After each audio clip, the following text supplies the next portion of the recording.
অনেকে বলে যে তোমাদের কি ইজ্জত মানে প্রেস্টিজ যেতে পারে কিনা যদি না যেত। এখন আমরা যদি হেরে যাই তাহলে আমরা কতটুকু ইজ্জত যাবে, এটা হলো প্রশ্ন। হ্যাঁ, এটা আমরা একটা স্ট্যান্ডার্ড ঠিক করেছি।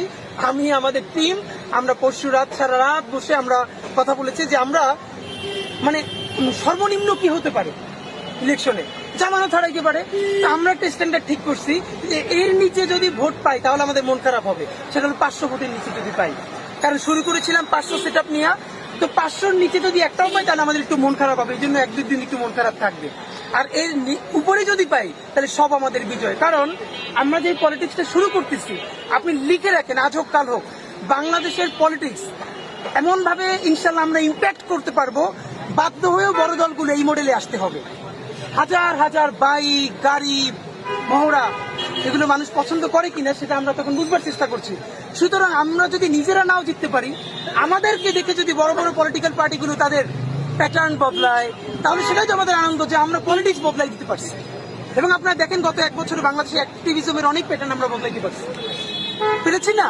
যদি পারি ইনশাল্লাহ আমরা একটা এমন ইলেকশনের মডেল তৈরি করতে চাই যাতে বড় বড়, এবং আপনাকে বলি বাংলাদেশের অনেক বড় রাজনৈতিক দলের বড় নেতা তাদের সাথে যখন দেখা হয়েছে তারা পার্সোনালি ডেকে বলে যে তোমাদের বক্তৃতা কথা এবং তোমাদের অ্যাক্টিভিজম আমরা খুব নিবিড়ভাবে ফলো করি। এর মানে তাদের কাছে এটা পৌঁছায়। তা আমি আশা করি আমরা এখানে দাঁড়াচ্ছি, আজকে ওই কর্নারে বিএনপি, ওই কর্নারে জামাত, তারাও দাঁড়াক। তাহলে তাদের দেখেন আজকে যদি 100 গাড়ি নিয়ে শোডাউন দিতে যত টাকা খরচ লাগবে, সেইটা না হয় যদি ভ্যান নিয়ে কাজ করা যায়, তাহলে বলুন তো একজন এমপির ইলেকশনে 90% খরচ কমে যাবে।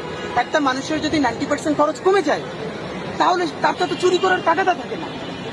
মানে আমি যদি এখন 20 কোটি টাকা খরচ করি, আমার তো সেই টাকাটা উঠানোর ধান্দা থাকবে। আমি যদি খরচ করি 20 লাখ টাকা, তাহলে তোমার চাপ নাই। তা আমরা ইলেকশনটাকে যারা চাঁদাবাজি করবে, যারা মাফিয়া তন্ত্র করবে, কোম্পানির কাছ থেকে কোটি কোটি টাকা নিয়ে তারপরে সেইটা দিয়ে মাসেল পাওয়ার দিয়ে ইলেকশন উইন করার চেষ্টা করবে, তাদের জন্য ভবিষ্যতের রাজনীতি আমরা কঠিন করে তুলতে চাই।